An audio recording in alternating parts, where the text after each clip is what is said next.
All right, guys, it has been way too long since we've spoken to our next guest. The King of New York is back ahead of his long-awaited, highly anticipated UFC return against Bobby Grean at UFC 268 in MSG, of all places. When he's not knocking out his opponents, he's getting people knockout deals for potential home buyers through Long Island real estate. And now he's got his own show, Call Me Al, where he interviews and breaks down all the latest news in the MMA world. Raging Al Iaquinta, at long last. Welcome back to Submission Radio, man. That was some intro. What's up, guys? How are you? Good, man. It's good to have you back on the show. It's been so long. And we got to congratulate you, man, because you got your new show, Call Me Al. It's been going for a couple of months now. Dude, we got to find out, how does it feel to be on the flip side of the coin, behind the mic, being the one who's doing the interviewing and the breakdowns?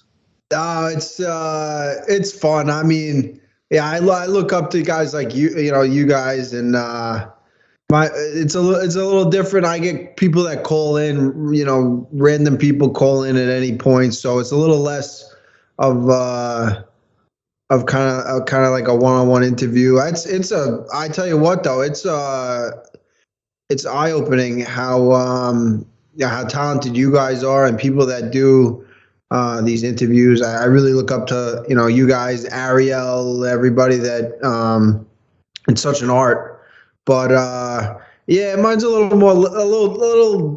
different. People call in, a lot of people talk crap to me. They get, I get a lot of hate on Instagram and Twitter. I'm sure a lot of people do. That's why we look up to you. We could never do that. Like, our stuff is pre-recorded, nice and safe. Yours is like live, people calling in, saying anything. That's crazy, man. Nowhere to hide. Yeah. Yeah, that's it. It's live.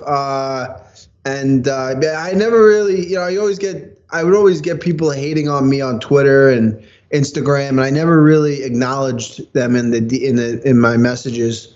And then once I got this show going, I was like, you know what? These people can call in now, and if they want to talk, if they really want to talk crap, now they got the platform. We'll put them on and we'll expose them. So these people come on, and 90% of them, they don't talk like they do on the internet. Mm-hmm. And then most of them, but the ones that do come on and talk crap, within 2 or 3 weeks, they become friends and fans of the show. And I've turned some haters into fans and friends even.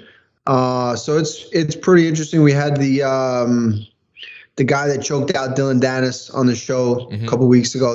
That was a pretty big pop. So it's a little different, but I'm having fun with it. It's definitely different, stepping out of my comfort zone. So yeah, it's fun. Yeah, I was going to ask, man, obviously for all of us, we always have the dream guests, the dream person to come on the program. Do you have one of those? Do you have like a couple in your mind, someone that you think that would be really good to join you in a future episode? I'm looking for somebody different. I'm looking for we got this guy, Truth Smoker, and he's a conspiracy theorist, and he comes on and he's a character. My dream guest is somebody like Beetlejuice from Howard Stern, or something like somebody like that you've never heard of before.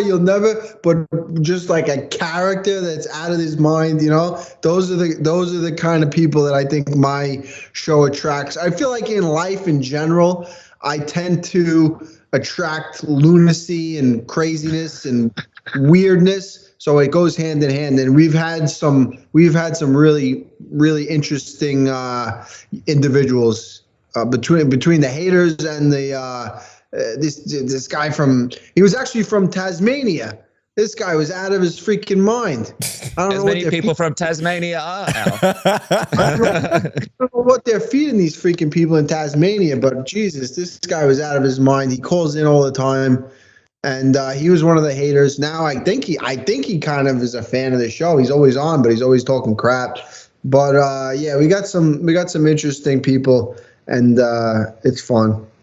I was going to mention Iron Sheik, potential guest in the future. Oh, the Iron Sheik would be incredible. That, you know what? I think we gotta have the Sheik on. just shooting on everyone. calling Oh, it, yeah. everyone. So yeah, I love it. Love his stories, talking about people not giving him cocaine and stuff. Oh, God, the blonde motherfucker, cocksucker. I love it. I love that stuff. When he was on Howard Stern, it was so good. I know. All So right. So when you looking at you, man, obviously when you spoke to Ariel about a month ago, you mentioned how you were a little bit disappointed with obviously the announcement of your fight, how it came before the contract was actually signed and before you were able to discuss a few, I guess, key points with like Sean Shelby. I know you said in the interview that you were going to be speaking to them about it. How'd the chat go, man? yeah, it was just that. I mean, they didn't like that I said that, but I also didn't like the fact that they announced the fight without me signing the contract, and then we had, I think they got a lot going on over there, so it was really kind of like a little misunderstanding, and it all got cleared up. But yeah, I mean, they do that. They announce the fights sometimes before before the contract signed, and we did a little bit. I got it got all cleared up. I was happy, and I'm looking forward to now. Now it's just I've been training hard. That was like a month ago, probably longer now. Mm-hmm. So I've been just focused training. Bobby Grean, November 6th, MSG. It doesn't get much better than this. To come back with a crowd. Yeah, a tough opponent. He's fought everybody. You know what I mean? And he's I think I watched the last fight. I mean, you could make a case for him winning that fight. But definitely a super tough opponent I think he's been getting better and better every fight, and he's definitely in shape, pushes the pace. Yeah, it's going to be a good fight. Dude, I can't wait. And just going back for a second with your situation, them announcing the fight before the contract was signed, it's kind of, we're speaking to Dan Hooker the other week, and we referenced it as like, oh, it's a bit of an Iaquinta situation, because it happens so often to so many fighters. But I feel like your situation, back in the day, it was so like big and highly publicized. It's almost like the Iaquinta situation. And I am curious though, when you did speak to them, to Sean Shelby, what was it that you kind of wanted? What was it that needed to be ironed out from your contract? I wanted more money. Nice. I wanted more money. Yeah, but no, I fought in Australia the last time I fought. It was in Melbourne, and there was a few things they comped me, and I didn't know if I was going to get that for this fight, even though it's in New York and the taxes are different. It's been 2 years with inflation. My contract is not kind of like as valuable as it was, so we just kind of ironed some things out. It's a big fight, MSG. You know what I mean? A lot of things have changed in the last 2 years, and I put a lot of work in the last 2 years to get back to where I'm at. They removed me from the rankings. So like that, a lot of things have changed in the last 2 years. So, yeah, I have a weird relationship with those guys, and I really love those guys, Sean Shelby and Hunter and everybody over at the UFC. But when it comes to business, we just gotta talk it out, and it always gets worked out. I think there's just when there's a lapse in communication, that's when I get a little crazy, Yeah, and I mean, it's understandable, man, and it's a big fight. Everybody's excited to see you make your comeback. You were talking to Ariel a little bit about how you weren't sure if you were going to fight again. You were sort of mulling it over, and you also said he had 2 surgeries done. One was to fix the deviated septum. The other one was on your knee. You had some hip and back issues as well. Break it down for us. What was it ultimately that brought you back and gave you the decision, made you make the decision that you're going to be coming back? Is it to do with health? Is it to do with your mentality? What was it ultimately that made you pull the trigger on this? Yeah, I think it's a little bit of everything. I think I went through a really bad time. It was about, what was it? I mean, it was like they're in the middle, like at the heat of COVID in the United States. Things were crazy here, and I was training really hard. I I did that grappling match with Mike Perry. And then right after that is when COVID kind of really hit. And I was just training with a couple guys in the garage, and I wasn't able to do I'm on like a life sentence to physical therapy. As long as I do all my exercises, my body feels good. But with COVID and everything, the gym shutting down, we were just training in the garage, and I kind of slacked on the physical therapy exercises. So my whole body got out of whack. And I kind of did a little more damage to my body. Ended up having to have a surgery. Figured I'm gonna have that surgery, so I might as well get my nose fixed too, so I could breathe better. And it took a really long time for me to get back to feeling good. It was I went out to the UFC PI, and it was just like a month out there. I went for a whole month. I went 5-6 days a week, and really didn't see any results. It was kind of like the more I worked out, the more pain I was in. And it was just mentally, I was in a really, really bad spot. I mean, that's like depressing, you know what I mean? To just be in pain all the time, wake up and, go to work out, and you're just in pain all the time. So it was like a really dark time in my life. I think it was I had 2 surgeries. Everything was locked down. It was like really weird for me, weird time. But I just kept working at it, and then things started opening back up. Went back to physical therapy, and really just worked. Just pushed through everything, and I started feeling good just about the time they announced that they were going to MSG. And I was like, fuck it, let's just sign up for a fight and force myself to get better. I was still kind of like, I was feeling better. Like I saw like a little bit of light at the end of the tunnel through this whole, my body feeling the way it was. But I was like, I'm gonna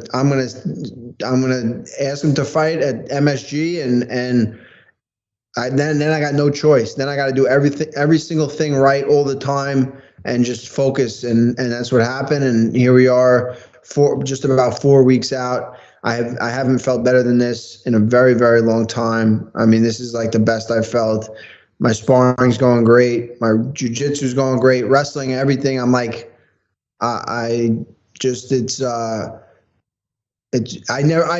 know if I was ever going to feel this good again. And I'm so happy that I'm here. So, I mean, just being where I'm at, and I've kind of felt this way before, like before the Diego Sanchez fight.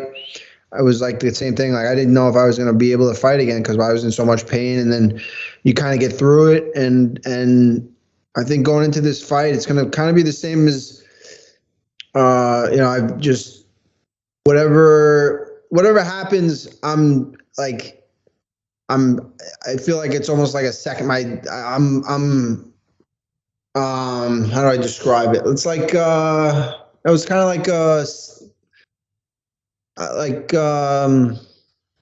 don't know, like I'm not supposed to, I don't know.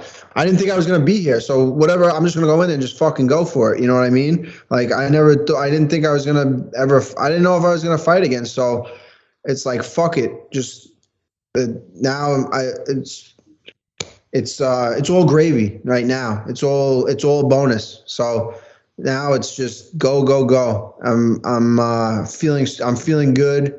And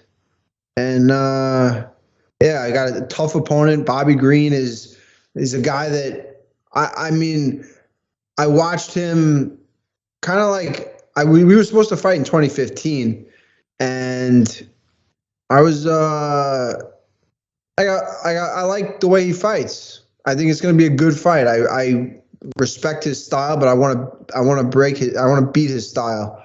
I love the way I became a big fan when he beat Jacob Volkman. I was like a guy that just wrestled people and was kind of like, I don't think people gave him a shot when he was fighting Volkman, and he ended up, out wrestling him and in the end gassing him out and choking him out, which was pretty cool. But then we were supposed to fight in 2015. It never ended up happening. I forget what happened. I think he said, we were kind of talking back and forth a little bit before that fight. And then I forget what happened. Something happened. And I saw him in the back of one of Aljo's fights. And I was like, oh shit, this is going to be awkward. Bobby Grean. We were kind of like talking back and forth a little bit. I don't even like remember, but he came up to me and he was like, yo, respect, man. I pulled out cause I was injured. I was like, oh, I forget what even happened, but, I guess that's what happened. He got injured and that's why we didn't end up fighting. But, so it was definitely a fight that's always been on my radar. Someone that's been around forever. The guy's been fighting forever. He's got 40 pro fights and he's fought everybody. So this is back at MSG. Like what better scenario could this be? He really does. Sorry, you go. No, that's it. I was going to say, it really does feel like the perfect like time and moment for Iaquinta to return, like New York, MSG. And then also like, it's pretty touching hearing you talk about like the injuries and stuff and not knowing if you'd ever be the same. Dude, like I've still got injuries. And like when you're at the point where you're like, oh, I'm just going to go to sleep because then I'm not in pain anymore. And then you're like, what the fuck am I doing with my life? You know? So I understand that whole depression thing and understanding like, you know, thinking that you may never be the same. So dude, I'm so happy for you that you got through it and you're so much better now. So with this return, because I know people have been like, where's Al? Like, we want to see him. We want to see him fight more often in an ideal world. So with this return, are you looking at it as like, all right, I'm back. Are you chasing the title? Do you have some kind of plan in mind? Or is it a case where like just being back and having this fight in MSG is a win of itself and you're just going to see how things play out? What's the mentality here? I mean, yeah, it's the last 2 years have been crazy. So getting back, you know, I'm coming off 2 losses. I was ranked. They removed me from the rankings. So it's like the title is always in the back of my head. And that's always like the goal. So every day I wake up and I write down my goals. And every day that's what, you know, that's the long-term goal. But I mean, for me to talk about winning the title right now, imagine me like saying like, oh my, you know, I'm going to win the title. People are going to freaking hate on me and talk, oh shit, you freaking, this guy, you washed up, this and that. So I got to go out there and I got to beat a tough Bobby Grean and I got to make a statement. And then we can start talking about it.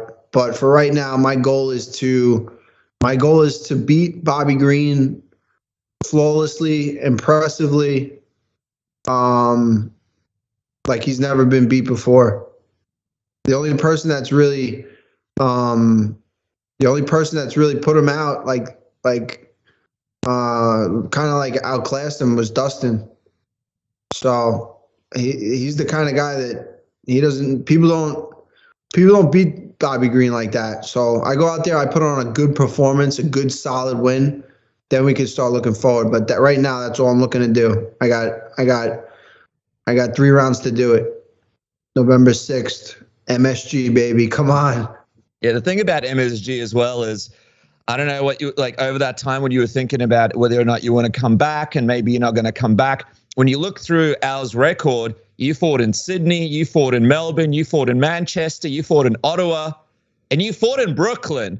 But I imagine looking at that record and going, man, before it's all said and done, like, I can't believe I haven't actually got that fight at MSG. Is that like a part of sort of ticking something off the I suppose, of the goal list for you before it's all said and done, fighting at MSG? Yeah, I mean, that's like that's the biggest arena. That's the one that if you're gonna get it done, that's where you do it. That's where you make a name for yourself, especially in New York. As a New Yorker, I've many times hopped on the train, Long Island Railroad. You're there in like 45 minutes, drink a couple of beers, watch the hockey game or the Knicks, or watch a show. Freaking Billy Joel. What, are you kidding me? You know what I mean? Yeah. Then you freaking hang out in the city afterwards, hop on the train back. You don't want to miss that last one. You know, everyone's drunk, everyone's having a good time. So that's now everyone's gonna be doing that to watch me fight, and that's gonna just light a fire under my ass it has been lighting a fire under my ass to just I'm pushing myself. I'm pushing myself harder than I ever thought I could. Yeah, MSG, man, come on, it's incredible. Yeah, I think, and obviously how close it came at UFC 205, where you were supposed to fight on that card, and then, for obvious reasons, it didn't happen. So I think when people see you make that walk, it's going to be kind of a heartfelt, feel-good moment among the MMA community. Like, yes, we finally got here. Al finally got here. He came home, the home of homes, so to speak. Just quickly, before we let you go, I just want to ask your thoughts on the division in general. But before we do, for anybody who hasn't gotten their tickets to UFC 268 yet, who would love the chance and opportunity to go to UFC 268 for free so you can watch Iaquinta and the stacked card at Madison Square Garden, that's exactly what our good friends at Canadips are doing. They're giving away 2 free tickets that include airfare and luxury lodging to UFC 268 Usman vs. Covington at Madison Square Gardens. All you got to do, you don't even need to buy anything, just head to canadipscbd.com and join in on the madness. Click the link on the homepage, it says FOTY Fight of the Year, or go in the comment section. There's a comment pinned, and you can click the link. We've made it nice and easy for you. For those who are curious, Canadip CBD are a smokeless and tobacco and nicotine-free dip alternative with cutting-edge CBD technology from the land of magic, Humboldt County, California. No more rubbing lotion on your thighs after rolling on the mat or sneaking gummy bears into your workout regime. Canadip CBD are fast-acting, calorie-free, and are the best smokeless product on the market. You can now pack fatties anytime, anywhere. Don't worry about the wife or co-workers looking at you, giving you the side eye, or any kind of odors. The dip has been evolved forever. Isn't that right, Dennis? That's right, Cass. And like you mentioned, to win this amazing package, no purchase is necessary. So just go to the website, canadipscbd.com, click on the Fight of the Year link on the homepage, drop your email, phone number, and Canadips will pick one lucky winner on October 25th at 5 p.m. PST live on @Canadips Instagram. And by the way, guys, you can also enter on the @Canadips Instagram, type it in and look for the blue check verified account. Click the link in the bio. This is one hell of a competition. Don't miss out. Potentially one of the best cards of the year. And then you can be there thanks to Canadips. And Cass, speaking of big cards, this weekend, how about this? One of the biggest boxing fights of the year, Wilder vs. Fury 3, is going down. And there's only one place to bet, and that is with MyBookie. You guys can make this crazy deal come true this weekend. When you make your first deposit, you guys can receive double your money before even placing a bet with MyBookie. That's a dollar-for-dollar match. Extra cash to throw down on Wilder vs. Fury 3. And man, it's going to be a big one. So to take advantage of this great deal, head to mybookie.ag. And when you make your first deposit, select the Wilder vs. Fury 3 out of all the variety of bets. So you guys have the best chance of walking away a winner. You guys can use the promo code SUBMISSION to claim your double deposit bonus today at MyBookie. Bet anything, anytime, anywhere with the code SUBMISSION. And MyBookie this weekend with Wilder vs. Fury 3, Cass. Good times, man. Free trips to UFC 268, making money off Wilder Fury 3. I feel like a Just Bleed guy, just a fan like everybody else. If you want to be a Just Bleed guy, that's fine. Don't be a Just Bleed guy when you're shaving those beautiful balls, though.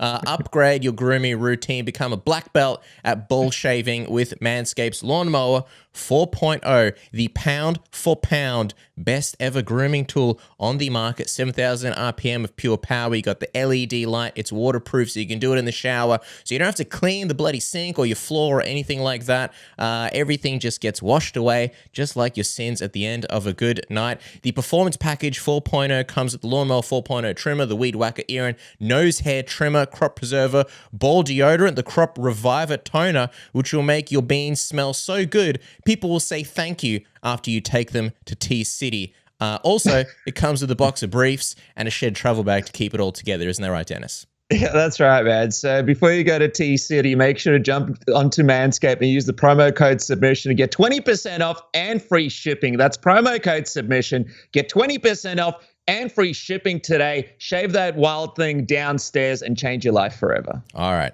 back to regular program. As we said before, Al, before we let you go, just want to ask your thoughts on the division in general, because it's a different time now. You've got Khabib leaving, he's retired. Oliveira is the brand new champ. You got Dustin fighting him at UFC 269. Who do you think wins that fight? And do you think Oliveira could potentially be like a sort of long reigning champ over the division? I mean, it's definitely going to be tough. There's some freaking studs going after it. Dustin is a very, very tough fight for him, but Oliveira's been, I think the only knock on Oliveira in the past was kind of like his mentality. He'd miss weight. He'd kind of go balls out in the first round, he'd lock up a submission, and if he got it, he'd win quick. But if he didn't, he'd kind of break. And he pushed through that fight with Chandler. He definitely pushed through that, and the first round, it wasn't looking great for him. And I feel like in the past he might have kind of wilted away, but if he changed that and he got that fixed up, because his jiu-jitsu is sick, his stand-up is sick. Wrestling, I mean, I don't really know, but wherever the fight goes, he's a beast. So, I mean, he locks up submissions from anywhere. And his stand-up's been getting good. He freaking knocked out Chandler, you know what I mean? So, it's, he definitely has the potential to be a long-reigning champ. Hooker and Makhachev fighting, that's a really interesting fight. I think this is probably the biggest test for Makhachev. And I think Hooker's going to surprise people with his wrestling and his scrambling ability, his stand-up. It's, and then either one of those guys could give Oliveira a run for his money.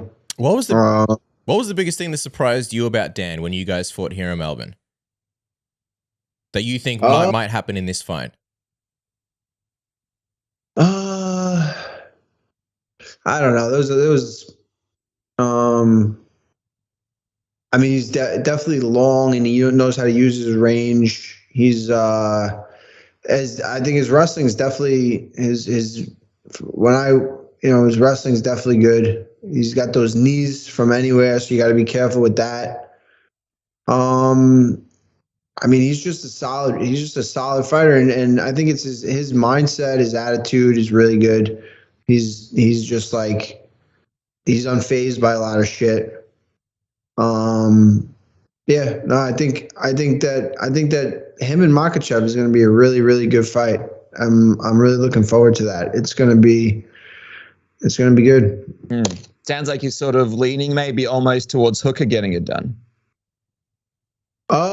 Definitely a possibility. There's definitely a possibility. He's got some chokes. He's got those knees. I think if it stays on the feet, Makhachev might have a tough time. I think the wrestling, Hooker's defensive wrestling, and I mean, he's got a solid month to really work at it. And I hope that that he doesn't focus too much on it. Like, I don't know. I mean, not that I hope or anything, but like, I feel like if he goes out there and just like pushes the pace and not think too much about the wrestling, I think it's a good possibility he gets the win in that one.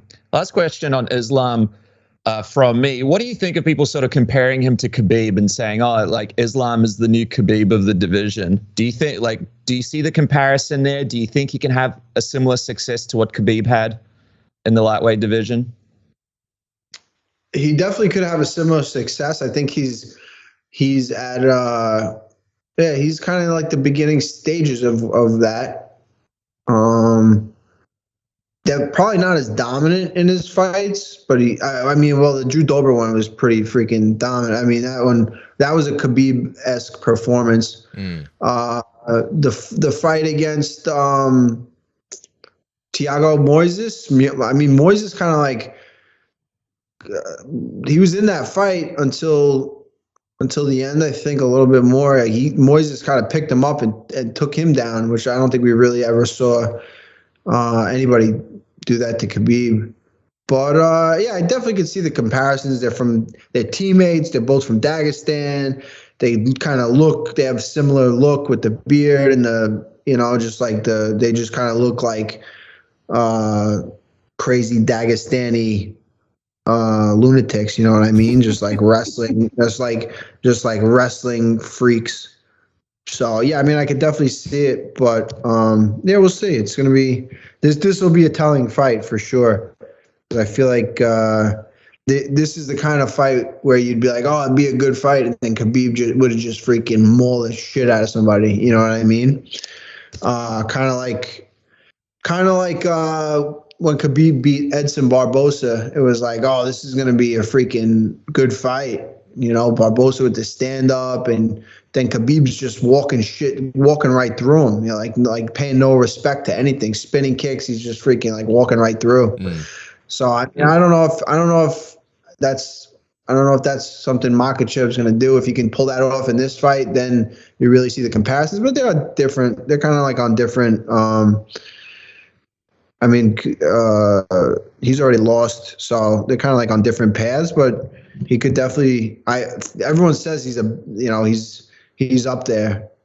People that have trained with him and everything. So yeah, this will be. This will be very telling. Mm-hmm. All right, we'll get out of your hair, Al. Last two questions, and they're both quick predictions. Before we get your prediction for Bobby Grean, just curious about the main event. Colby Covington rematches Kamaru Usman, obviously the champion, because it's going to be the main event. At your event, MSG, UFC 268, how do you see that one going down? Oh, man. I don't know. I'm not good at calling these things. I don't know. You got your own show now, Al. Come on, we gotta figure this out. You just gave us this in-depth breakdown of Hooker and Makhachev, and now you're saying you're not good. You did a great job 2 seconds ago. You know why? Because I haven't really even thought about this one too much. Usman's looking freaking good. He's getting better every single fight. Covington, I don't know. If I had to lean towards somebody, it would be Usman getting it done again. I feel like he's just getting better and better. And I don't know if I've seen that out of Covington. Maybe. Yeah, I'd go with Usman. It's going to be a crazy fight week between those guys, though. You'll be right in the middle there, sort of with a bucket of popcorn, watching the show a little bit, right? Yeah. No, it's going to be good. It's going to be good. This card is just freaking insane. It's absolutely crazy.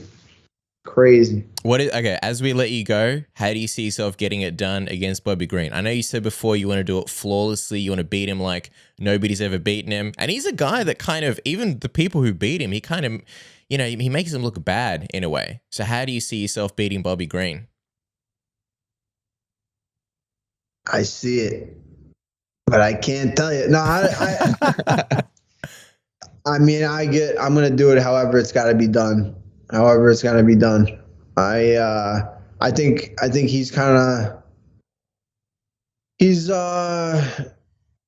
his style, and I mean, definitely seen a lot of the stuff that he does recently. He's been kind of switching stances, a little more southpaw, but in the last 2 years, I wrestled Mike Perry, but other than that, you haven't really seen too much out of me. So I think I have a good idea where he is at. I don't think he has much of an idea of the things that I've been working on, the things that I can do. So I'm really looking forward to showing everybody. It's going to be really cool, man, because not only you're making the big return, it's going to be MSG, but Bobby Grean, the originator of talking all through the fight. I think a lot of people are sort of copying him. So crazy crowd, Bobby Grean trying to do his thing, and then, of course, you're making the big return. It's going to be a can't-miss situation, UFC 268.